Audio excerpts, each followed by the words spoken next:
આપણે મત્સ્ય પુરાણના 47મા દિવસની કથાને આગળ વધારીએ. તે સતત દિવ્ય ગીત સાંભળતો અને સ્વયં પણ ચંચળતાપૂર્વક નૃત્ય કરતો હતો. ગણેશ્વરો તેની સામે નતમસ્તક રહેતા હતા. તે ચંચળતાપૂર્વક કોઈ ક્ષણ રાજહંસ પર ચડીને, કોઈ ક્ષણ કમળથી ભરેલા થોડા કીચડ અને જળવાળા સરોવરમાં તથા કોઈ ક્ષણ માતાની ગોદમાં બેસીને ક્રીડા કરતો હતો. આ પ્રમાણે દેવતાઓને આનંદિત કરનારો અને ગણેશ્વરોનો પણ અધિપતિ તે બાળલીલા વિહારી વીરક નિકુંજમાં વિદ્યાધરોની સાથે ગાન કરતો અને શંકરજીની જેમ લીલા વિલાસથી યુક્ત થઈને ક્રીડા કરતો હતો. ત્યાર પછી ભગવાન સૂર્ય સંપૂર્ણ ભુવનોને પ્રકાશિત કર્યા પછી સાયંકાળે અસ્તાચલ તરફ પ્રસ્થિત થયા. ઉદયાચલ અને અસ્તાચલ આ બંને પર્વત પૂર્વકાળની નિશ્ચિત યોજના અનુસાર સ્થિત છે. એમનામાં સૂર્યની અસ્તાચલની સાથે સુદૃઢ મિત્રતા છે. આવું વિચારીને નિત્ય સૂર્ય દ્વારા આરાધિત શોભાશાળી સ્થૂળ મૂળ ભાગવાળા અને સુમનોત મેરુએ અસ્ત થઈને રહેલા સૂર્યની સેવામાં કોઈ ઉપહાર સમર્પિત ન કર્યો. જળમાં પણ આ જ વ્યવસ્થા છે. આ બધા વિષયો પર બુદ્ધિમાન પુરુષ સંશય કરશે. દિવસના અવસાનનું અનુગમન કરનારા સૂર્ય અન્યવિત્તની પૂર્તિ કરી. સંધ્યાના સમયે હાથ જોડીને મુનિઓ સૂર્યની સામે ઉપસ્થિત થઈને આત્મામાં ઉત્પન્ન થયેલી અલગ થવાની ભાવનાને રોકીને પુનઃ શીઘ્ર આગમનની યાચના કરી રહ્યા છે. આ પ્રમાણે સૂર્યાસ્ત થઈ ગયા પછી સંપૂર્ણ જગતમાં રાત્રિનો અંધકાર ક્રમશઃ તે પ્રમાણે વધવા લાગ્યો જેમ કુટિલ મનુષ્યના હૃદયમાં પાપ મનને દૂષિત કરીને પ્રસરી જાય છે. ત્યાર પછી જેની દિવાલો તેજસ્વી સર્પોના મણિરૂપ દીવાઓથી પ્રકાશિત થઈ રહી હતી, એવા ભવનમાં શૈયા બિછાવેલા હતા. તેના પર ચાંદની જેવી ઉજ્જવળ ચાદર બિછાવેલી હતી. નાના પ્રકારના રત્નોની શોભાથી સુશોભિત હોવાથી તે ઇન્દ્રધનુષની નકલ કરી રહી હતી. તેના રત્ન નિર્મિત ક્ષુદ્ર ઘંટડીઓ તથા મોતીઓની લાંબી લાંબી ઝાલરો લટકી રહી હતી અને તેનો ઉપરનો ભાગ હાલી રહેલા રમ્ય ચંદરવાથી આચ્છાદિત હતો. આવી શૈયા પર મંદ ગતિથી ચાલતા રહીને ભગવાન શંકર પાર્વતીની સાથે વિરાજમાન થયા. તે સમયે ચંદ્રાભૂષણની પ્રભા તેજ સર્વત્ર પ્રસરી રહી હતી. સુંદર નેત્રોવાળા ગિરજાની પણ સુંદરતા નીલા કમળદળ જેવી હતી. રાત્રિના સંયોગના કારણે તેઓ વિશેષ રૂપે તમોમય દેખાઈ રહ્યા હતા. તે સમયે ભગવાન શંકરે પાર્વતીને કહ્યું. ત્યાર પછી આવે છે 155મો અધ્યાય. ભગવાન શિવ દ્વારા પાર્વતીના વર્ણન પર આક્ષેપ. પાર્વતીનું વીરકને અંતઃપુરનો રક્ષક નિયુક્ત કરી પુનઃ તપસ્યા માટે પ્રસ્થાન. શિવજીએ લગ્ન બાર એકવાર પાર્વતીને કહ્યું કે કૃષ્ણાંગી પાર્વતી, કૃષ્ણની કાળી કાંતિથી યુક્ત તમે મારા શ્વેત શરીરમાં લપેટાવાથી ચંદન વૃક્ષમાં લપટાયેલા કાળી સાપણ જેવા દેખાવ છો. તમે કૃષ્ણ પક્ષમાં ચાંદનીની પાછળ કાળા આકાશ તથા અંધારી રાત જેવી મારી દ્રષ્ટિને દૂષિત કરી રહ્યો છો. ભગવાન શંકર દ્વારા આ પ્રમાણે કહેવાથી પાર્વતી તેમનાથી અલગ થઈ ગયા. ક્રોધના કારણે તેમના નેત્ર લાલ થઈ ગયા. ત્યારે તેઓ મુખ અને ભ્રુકુટીને ટેઢી કરીને બોલ્યા. દેવીએ કહ્યું કે ચંદ્રભૂષણ, બધા લોકો પોતે કરેલી મૂર્ખતાનું દુષ્પરિણામ ભોગવે છે. સ્વાર્થી મનુષ્ય જનસમાજમાં અવશ્ય અપમાનિત થાય છે. દીર્ઘકાળની તપસ્યા દ્વારા જે મનોરથની પ્રાર્થના મેં કરી હતી તેના જ પરિણામ સ્વરૂપ મને અહીં ડગલે ડગલે તિરસ્કાર પ્રાપ્ત થઈ રહ્યો છે. જટાધારી શંકર, આપના કહેવા પ્રમાણે ન તો હું કટિલ છું અને ન વિષમ છું, બલ્કિ આપ સ્વયં સ્પષ્ટ રૂપે વિષયુક્ત અર્થાત વિષય અને દોષોના સમૂહના આશ્રય રૂપે પ્રસિદ્ધ છો. હું પૂષાના દાંત અને ભગના નેત્રથી પણ નથી. 12 ભાગોમાં વિભક્ત ભગવાન સૂર્ય મને સારી રીતે જાણે છે. પોતાના દોષો દ્વારા મારા પર આક્ષેપ કરતા રહીને આપ મને પીડા આપી રહ્યા છો. આપે મને જે કૃષ્ણ નામથી સંબોધિત કરી છે તો આપ પણ મહાકાળ નામે વિખ્યાત છો. તેથી હવે હું જીવનનો મોહ ત્યાગીને તપસ્યા કરવા માટે પર્વત પર જઈશ, કેમ કે આપ જેવા ધૂર્તથી અપમાનિત થઈને જીવિત રહેવામાં હું પ્રયોજન જોતી નથી. ત્યારે પાર્વતીના આ પ્રમાણે ક્રોધના કારણે તીક્ષ્ણ અક્ષરોથી યુક્ત વચનોને સાંભળી ભગવાન શંકર અતિશય પ્રેમપૂર્ણ વાણીમાં આ પ્રમાણે બોલ્યા. શંકરજીએ કહ્યું કે ગિરિજે, તમે પર્વતની પુત્રી છો, તેથી હું તમારી નિંદા કરતો નથી. આ તો મેં તમારા પ્રત્યે ભક્તિપૂર્ણ બુદ્ધિથી તમારા નામનું કારણ બતાવ્યું છે. ગિરિજે, મારા સ્વસ્થ ચિત્તમાં તમારે વિકલ્પની કલ્પના ન કરવી જોઈએ. ભીરુ, જો તમે આ પ્રમાણે ક્રોધિત થઈ ગઈ હો તો હવે હું ફરી તમારી સાથે પરિહાસની વાત નહીં કરું. સૂચિ સ્મિતે તમે ક્રોધ છોડી દો. હું જો તમારી સામે હાથ જોડીને માથું ઝુકાવું છું, જે પ્રેમયુક્ત અવમાનના તથા નિંદાથી ક્રોધિત થઈ જાય છે, તે વ્યક્તિની સાથે કદીએ પરિહાસની વાત ન કરવી જોઈએ. આ પ્રમાણે મહાદેવજી અનેક ખુશામતની વાતોથી પાર્વતીને સમજાવે, પરંતુ સતીનો તે મહાન ક્રોધ શાંત ન થયો, કેમ કે તે વ્યંગથી તેમનું મર્મસ્થાન વિંધાઈ ગયું હતું. ત્યાર પછી પાર્વતી શંકરજીના હાથમાં પકડેલા વસ્ત્રને છોડાવીને વિખરાયેલા વાળ સહિત ત્યાંથી ચાલ્યા જવાની ચેષ્ટા કરવા લાગ્યા. ક્રોધના આવેશમાં જવા માટે તત્પર થયેલા પાર્વતીને ત્રિપુરારીએ કહ્યું કે તમે ખરેખર બધા અવયવો દ્વારા પોતાના પિતા જેવી તેમની કન્યા છો. જેમ હિમવારના વાદળોથી વ્યાપ્ત ઊંચા શિખરોના કારણે આકાશ દેખાતું નથી, તે જ પ્રમાણે તમારું હૃદય પણ દુઃખગ્રાહી હૃદયોથી પણ અત્યંત કઠોર છે. તમારા બધા ચિહ્ન અધિકાંશ વનોની અપેક્ષા કઠોરતાથી પરિપૂર્ણ છે. તમારી ચાલમાં પર્વતીય માર્ગોથી પણ વધારે કુટિલતા છે. તમારું સેવન બરફથી પણ વધારે કઠણ છે. સૂક્ષ્માંગી પાર્વતી, આ બધા ગુણ તમારા શરીરમાં હિમાલયમાંથી આવ્યા છે. શિવજી દ્વારા આ પ્રમાણે કહ્યા પછી પાર્વતીનું મસ્તક ક્રોધના કારણે કાંપવા લાગ્યું અને હોઠ ફરકવા લાગ્યા. ત્યારે તેમણે શંકરજીને કહ્યું. ઉમાએ કહ્યું કે ભગવાન, આપ અન્ય સર્વ ગુણીજનોમાં દોષ લગાવી તેમની નિંદા ન કરો, કેમ કે આપમાં આ બધા ગુણ દુષ્ટોના સંસર્ગથી પ્રવેશ્યા છે. આપમાં સર્પોના સર્પથી અધિક ટેઢાપણું, ભસ્મથી પ્રેમહીનતા, ચંદ્રમાંથી હૃદયની કાળાશ અને વૃષભથી અજ્ઞાનતા ભરાઈ ગઈ છે. આપના વિશે વધારે કહેવાથી શું લાભ? તે તો માત્ર વાણીનો પરિશ્રમ જ થશે. આપ સ્મશાનમાં નિવાસ કરવાથી નિર્ભીક થઈ ગયા છો. નગ્ન રહેવાના કારણે આપમાં લજ્જા રહી નથી. કપાલી હોવાથી આપ નિર્મમ થઈ ગયા છો અને આપની દયા તો ચિરકાળથી નષ્ટ થઈ ગઈ છે. આમ કહીને પાર્વતી તે ભવનમાંથી બહાર નીકળી ગયા. તેમને આ રીતે જતા જોઈને દેવેશના પ્રથમ ગણ ચીચિયારી કરતી રડતા તેમની પાછળ ગયા અને કહેવા લાગ્યા કે માં, અમને લોકોને છોડીને આપ ક્યાં જઈ રહ્યા છો? ત્યાર પછી વીરક દેવીના બંને ચરણ પકડીને ગદગદ વાણીથી બોલ્યા કે માં, શું થઈ ગયું? આપ ક્રોધિત થઈને ક્યાં જઈ રહ્યા છો? તપોનિષ્ઠે આ પ્રમાણે સ્નેહ છોડીને જશો તો આપની પાછળ હું પણ આવીશ, અન્યથા આપના ત્યાગ કરવાથી હું પર્વતના શિખર પર કૂદીને પ્રાણ આપી દઈશ. ત્યાર પછી માતા પાર્વતીએ પોતાના જમણા હાથથી વીરકના મુખને ઉપર ઉઠાવીને કહ્યું કે બેટા, શોક ન કરો. તમારું પર્વતના શિખર પરથી કૂદવું અથવા મારી સાથે જવું યોગ્ય નથી. પુત્ર, હું જે કાર્યથી જઈ રહી છું તે તમને બતાવું છું, સાંભળો. મારા અનિંદ્ય હોવા છતાં શંકરજીએ મને કૃષ્ણ કહીને મારી નિંદા કરી છે. તેથી હવે હું તપસ્યા કરીશ, જેથી ગોર વર્ણની પ્રાપ્તિ કરી શકું. મારા ગયા પછી આ મહાદેવ સ્ત્રી લંબટ ન થઈ જાય તેના માટે તમારે બધા છિદ્રો પર દ્રષ્ટિ રાખીને નિત્ય દ્વારની રક્ષા કરવી જોઈએ, જે અહીં કોઈ સ્ત્રી શંકરજીની નિકટ પ્રવેશ ન કરી શકે. બેટા, અહીં કોઈ પર્યાય સ્ત્રીને જુઓ તો મને સૂચિત કરજો, પછી જે ઉચિત હશે તે હું શીઘ્ર ઉપાય કરી લઈશ. આ સાંભળીને વીરકે દેવીને કહ્યું કે માં, એવું જ થશે. આ પ્રમાણે માતાની આજ્ઞારૂપી અમૃતથી પ્રસન્ન અંગોવાળા વીરક શોકરહિત થઈને માતાના ચરણોમાં પ્રણામ કરીને અંતઃપુરની ચોકી કરવા માટે ચાલ્યો ગયો.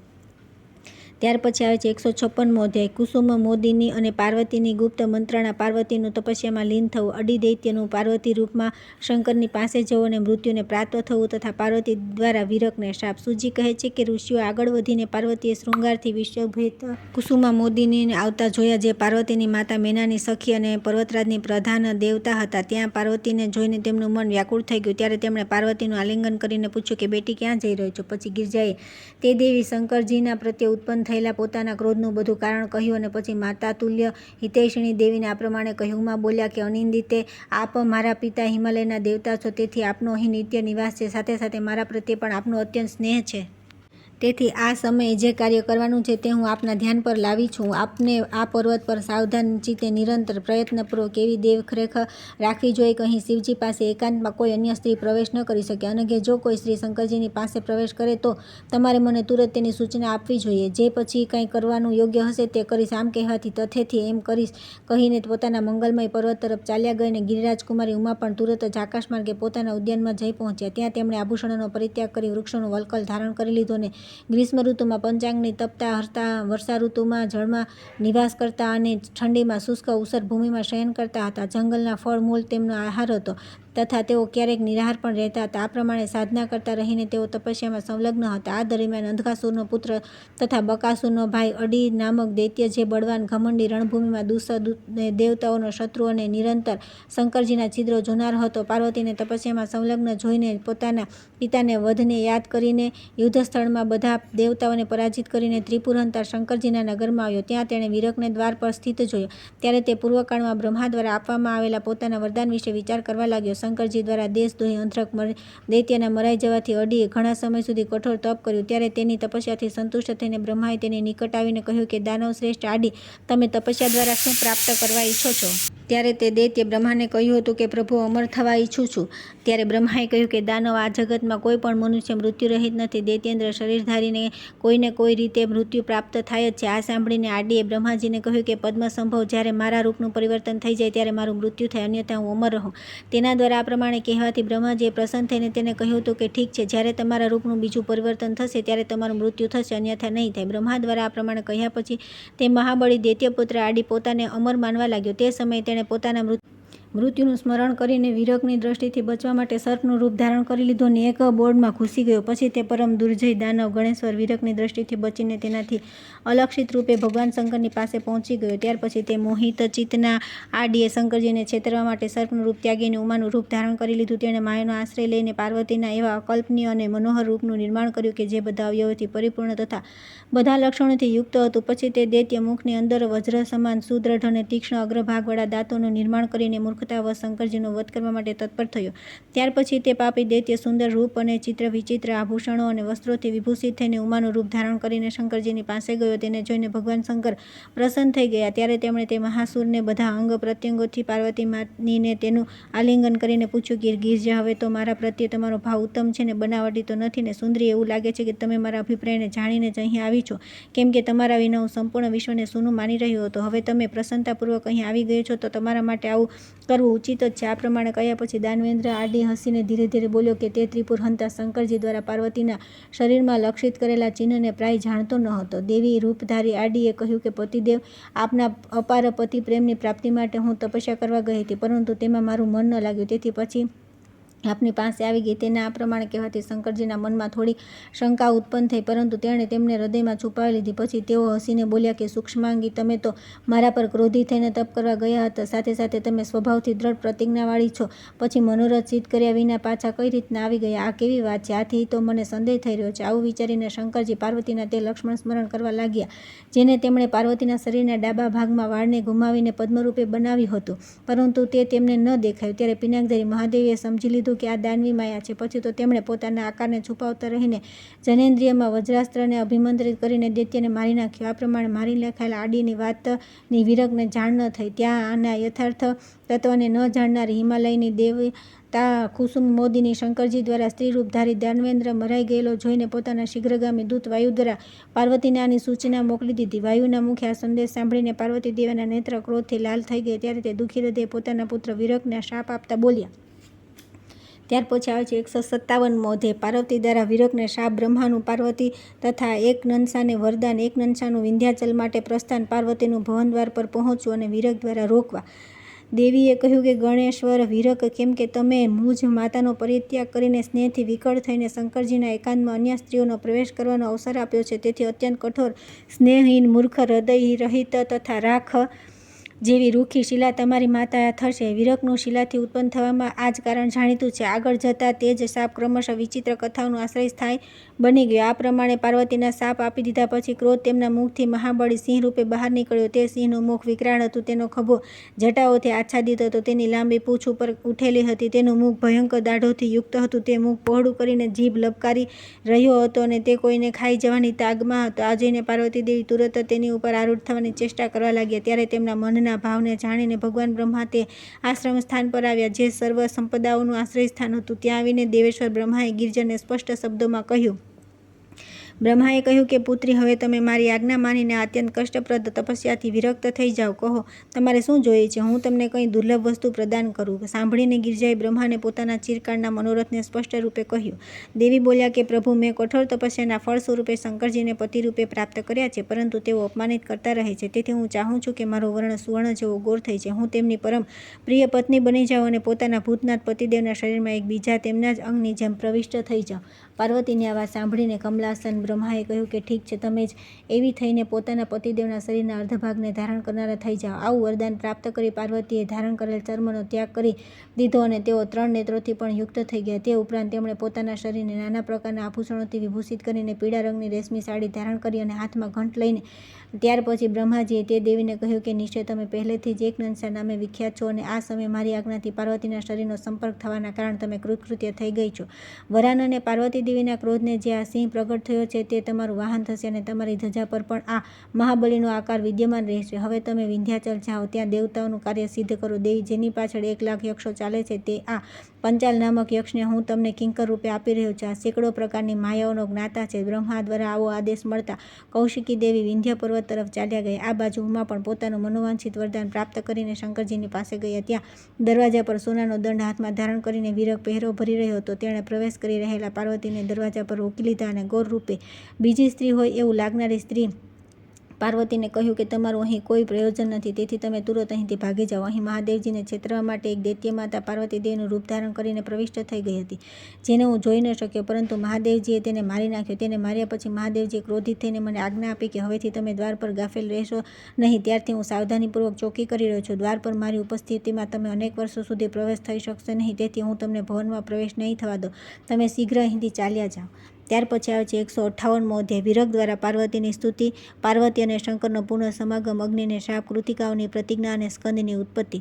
વિરકે કહ્યું કે કમલલોચને મારી સ્નેહવત્સલા માતા પાર્વતીએ પણ મને આવો જ આદેશ આપ્યો છે, તેથી કોઈ પણ સ્ત્રી પરાઈ ભવનની અંદર પ્રવેશ કરી શકતી નથી. વિરક દ્વારા આમ કહ્યા પછી પાર્વતી દેવી મનમાં વિચાર કરવા લાગી કે વાયુએ મને જે સ્ત્રીના વિષયમાં સૂચના આપી હતી તે સ્ત્રી ન હતી, બલકે તે તો કોઈ દૈત્ય હતો. ક્રોધને વશ થઈને મેં વિરકને વ્યર્થ જ શાપ આપી દીધો. ક્રોધના કારણે મૂર્ખ લોકો પ્રાય આ જ પ્રકારે અકાર્ય કરી બેસે છે. ક્રોધ કરવાથી કીર્તિ નષ્ટ થઈ જાય છે અને ક્રોધ સુસ્થિત લક્ષ્મીનો પણ વિનાશ કરી નાખે છે. આ જ કારણે તત્વાર્થ રૂપે નિશ્ચિત રૂપે ન જાણીને મેં પોતાના પુત્રને શાપ આપી દીધો. જેમની બુદ્ધિ વિપરીત અર્થને ગ્રહણ કરે છે તેમને વિપત્તિઓ આવે છે. આવો વિચાર કરીને પાર્વતીએ સંકોચ થયાનો દેખાવ કરી વિરકને કહ્યું. દેવી બોલ્યા, વિરક, તમે પોતાના મનમાં મારા વિશે સંદેહ ન કરો. હું હિમાચલની પુત્રી, શંકરજીની પ્રિયતમા પત્ની અને તમારી માતા છું. બેટા, મારા શરીરની અપૂર્વ શોભાથી તમે શંકા ન કરો. આ ગૌર કાંતિ મને બ્રહ્માએ પ્રસન્ન થઈને આપી છે. મને આ દૈત્ય દ્વારા નિર્મિત વૃત્તાંતની જાણ ન હતી, તેથી શંકરજીના એકાંતમાં સ્થિત રહેવાથી કોઈ અન્ય નારીનો પ્રવેશ તમારી અસાધ્યના કારણે જાણીને મેં તમને શાપ આપી દીધો છે. આ શાપને તો હવે ટાળી શકાય એમ નથી, પરંતુ તેનાથી ઉદ્ધારનો ઉપાય બતાવું છું.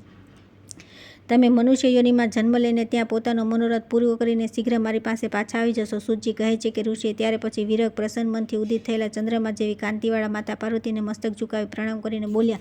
વિરકે કહ્યું કે ગિરિરાજ કુમારી, આપના ચરણ નખ પ્રણામ કરતા દેવતાઓ અને અસુરના મુગટ મણી ઉત્કટ કાંતિથી સુશોભિત થતા રહે છે. આપ શરણાગત વત્સલા તથા પ્रणજનોના કષ્ટ દૂર કરનારા છો. હું આપના ચરણોમાં નમસ્કાર કરી રહ્યો છું. ગિરિનંદિની, આપના ખભા સૂર્યમંડળ જેવા ચળકતા રહીને સુશોભિત થઈ રહ્યા છે. આપની શરીર કાંતિ પ્રચુર સુવર્ણથી પરિપૂર્ણ સુમેરુગીરી જેવી છે. આપ વિષયુક્ત સર્પરૂપી તર્કસથી વિભૂષિત છો. હું આપનો આશ્રય ગ્રહણ કરું છું. સિદ્ધો દ્વારા નમસ્કૃત દેવી, આપના સમાન જગતના પ્રાણજનોના અભિષ્ટને શીઘ્ર પ્રદાન કરનાર બીજું કોણ છે? ગિરિજે, આ જગતમાં ભગવાન શંકર આપના સમાન કોઈ અન્ય સ્ત્રીની ઈચ્છા કરતા નથી. આપે મહેશ્વર ને નિર્મળ યોગબળથી નિર્મિત પોતાના શરીર જેવું દુર્જય બનાવી દીધું છે. આપ મરાઈ ગયેલા અંધકાસુરના ભાઈ બંધુઓનો સંહાર કરવાવાળા છો. દેવતાઓ સર્વપ્રથમ આપની સ્તુતિ કરી છે. આપે પોતાની લાંબી ભુજાઓથી મુખ્ય અસુરોને સંહાર કરી નાખ્યો છે. જનની ત્રિભુવનના લોકો આપને શુંભ નિશુંભનો વધ કરનારા ચંડિકા કહે છે. એકમાત્ર આપ આ ભૂતલ પર વિનમ્ર જનો દ્વારા ચિંતન કરેલા મુખ્ય દાનવોનું વેગપૂર્વક મર્દન કરવામાં ઉત્સાહ ધરાવો છો. દેવી, આપ અજય, અનુપમ, ત્રિભુવન સુંદરી અને શિવજીના પ્રાણપ્રિયા છો. આપનું જે આ શરીર આકાશમાં, વાયુના માર્ગમાં, અગ્નિની ભીષણ જ્વાળાઓમાં તથા પૃથ્વી પર સ્થિત છે તેને હું પ્રણામ કરું છું. રુચિર અને ભીષણ લહેરોથી ભીષણ મહાસાગરની અગ્નિની જ્વાળાઓ, ચરાચર જગત તથા હજારો ફણાવાળા મોટા નાગ, આ બધા આપનું નામ લેનારા મને ભયંકર દેખાતા નથી. અનન્ય ભક્તોની આશ્રયરૂપા ભગવતી, હું આપના ચરણોમાં શરણમાં લીન છું. આપના ચરણોમાં પ્રણામ કરવાથી પ્રાપ્ત થયેલા અલ્પફળના કારણે મારી ઇન્દ્રિયોને આપના ચરણોમાં અટળ સ્થાન પ્રાપ્ત કરે. પુત્રવત્સલ, મારા માટે પૂર્ણરૂપે શાંત થઈ જાઓ. ત્રિલોકના આશ્રયરૂપ દેવી, આપને નમસ્કાર છે. શિવે મારી બુદ્ધિ નિરંતર આપના ચિંતનમાં જ લાગેલી રહે છે. હું આપનો શરણાગત છું અને ચરણોમાં પડ્યો છું. આપને નમસ્કાર છે. સૂતજી કહે છે કે ઋષિઓ વિરકની આ પ્રમાણે સ્તુતિ કરવાથી પાર્વતી દેવી પ્રસન્ન થઈ ગયા. પછી તેઓ પોતાના પતિ શિવજીના સુંદર ભવનમાં પ્રવિષ્ટ થયા. આ બાજુ દ્વારપાલ વિરકે શિવજીના દર્શનની અભિલાષાથી આવેલા દેવતાઓને આ પ્રમાણે કહીને પોતપોતાના ઘરે મોકલી દીધા કે દેવતાઓ આ મળવાનો અવસર નથી, કેમ કે ભગવાન શંકર એકાંતમાં પાર્વતી દેવી સાથે ક્રીડા કરી રહ્યા છે. આમ કહેવાથી તે બધા જેવા આવ્યા હતા તેવા પાછા ચાલ્યા ગયા. આ પ્રમાણે 1000 વર્ષ વ્યતીત થઈ ગયા. પછી દેવતાઓના મનમાં ઉતાવળ થઈ ત્યારે તેમણે શંકરજીની ચેષ્ટાઓ જાણવા માટે અગ્નિને મોકલ્યા. ત્યાં જઈને અગ્નિદેવ શુકનું રૂપ ધારણ કર્યું અને ગવાક્ષ માર્ગથી અંદર પ્રવેશ કરીને જોયું કે શંકરજી ગિરજા સાથે શૈયા પર વિરાજમાન છે. આ બાજુ શંકરજી દ્રષ્ટિ શુકરૂપી અગ્નિ પર પડી ગઈ. ત્યારે મહાદેવે ક્રોધપૂર્વક અગ્નિને કહ્યું. શિવજીએ કહ્યું કે અગ્નિ, કેમ કે તમે જ આ વિઘ્ન ઉપસ્થિત કર્યું છે, તેથી આનું ફળ પણ તમારે ભોગવવું પડશે. આમ કહ્યા પછી અગ્નિ હાથ જોડીને શંકરજી દ્વારા આધાન કરેલા તેજને પી ગયા અને તેને બધા દેવતાઓના શરીરમાં વિભક્ત કરી તેને પૂર્ણ કરી દીધું. ત્યારબાદ શંકરજીનું તે દેવતાઓના ઉદર ફાડીને બહાર નીકળી આવ્યું અને શંકરજીના તે વિસ્તૃત આશ્રમમાં અનેક યોજનાના વિસ્તૃત અને નિર્મળ જળથી પૂર્ણ સરોવર રૂપે પરિણિત થઈ ગયું. તેમ સુવર્ણ જેવા શોભાયમાન કમળ ખીલ્યા હતા અને અનેક પ્રકારના પક્ષીઓ ટોકી રહ્યા હતા. ત્યાર પછી સુવર્ણમય વૃક્ષ અને અગાધ જળથી સંપન્ન તે સરોવર વિષયમાં સાંભળીને કુતૂહલ ભરેલા પાર્વતી દેવી તે સુવર્ણમય કમળથી ભરેલા સરોવરના તટ પર ગયા અને એક કમળને મસ્તક પર ધારણ કરીને જળક્રીડા કરવા લાગ્યા. તે પછી પાર્વતી દેવી સખીને સાથે તે સરોવરના તટ પર બેસી ગયા અને તે સરોવરના કમળની ગંધથી સુવાસિત સ્વચ્છ સ્વાદિષ્ટ જળને પીવાની ઈચ્છા કરવા લાગ્યા. દરમિયાન તેમની દ્રષ્ટિ તે સરોવરમાં સ્નાન કરીને નીકળેલી 6 કૃતિકાઓ પર પડી, જે સૂર્યની કાંતિ જેવી પ્રકાશિત થઈ રહી હતી તથા કમળના પાનના પડિયામાં તે સરોવરના જળને લઈને ઘરે જવા માટે તૈયાર હતી. ત્યારે પાર્વતીએ તેમને હર્ષપૂર્વક કહ્યું કે હું કમળના પાનમાં રાખેલા જળને જોઈ રહી છું. આ સાંભળીને તે કૃતિકાઓએ પાર્વતીને સંપૂર્ણ વૃત્તાંત કહી સંભળાવ્યું. કૃતિકાઓએ કહ્યું કે સુભાનને આ જળ અમે આપને આપી દેશું, પરંતુ આપ એક પ્રતિજ્ઞા કરો કે આ જળપાનથી જ ગર્ભ સ્થિત થશે, તેનાથી ઉત્પન્ન બાળક અમારો પણ પુત્ર કહેવાય અને અમારા નામ પરથી તેનું નામકરણ કરવામાં આવે. આ બાળક બધા લોકમાં વિખ્યાત થશે. આ સાંભળીને પાર્વતીએ કહ્યું કે ભલા જે મારા સમાન બધા અંગોથી યુક્ત થઈને મારા શરીરથી ઉત્પન્ન થશે તે તમારા લોકનો પુત્ર કઈ રીતે થઈ શકે? આ કૃતિકાઓએ પાર્વતીને કહ્યું કે જો અમે લોકો આ બાળકના ઉત્તમ મસ્તકોની રચના કરશું તો એવો થઈ શકે છે. આ સાંભળીને પાર્વતીએ કહ્યું કે અનિંદ્ય સુંદરીઓ એવું જ થાઓ. ત્યારે હર્ષપૂર્ણ કૃતિકાઓએ કમળના પાનમાં રાખેલા તે જળને પાર્વતીને આપી દીધું અને પાર્વતીએ પણ તે જળ લીધું. તે જળ પીવાથી તે સરોવરના તટ પર પાર્વતી દેવીની જમણી કૂખ ફાડીને એક અદ્ભુત બાળક નીકળ્યો. તે સમસ્ત લોકને પ્રકાશિત કરી રહ્યો હતો. તેની શરીર કાંતિ સૂર્ય સમાન હતી. તે સુવર્ણ જેવો પ્રકાશમાન હતો. તેણે હાથોમાં નિર્મળ અને ભયંકર શક્તિ અને શૂળ ધારણ કરેલા હતા. તેના 6 મુખ હતા.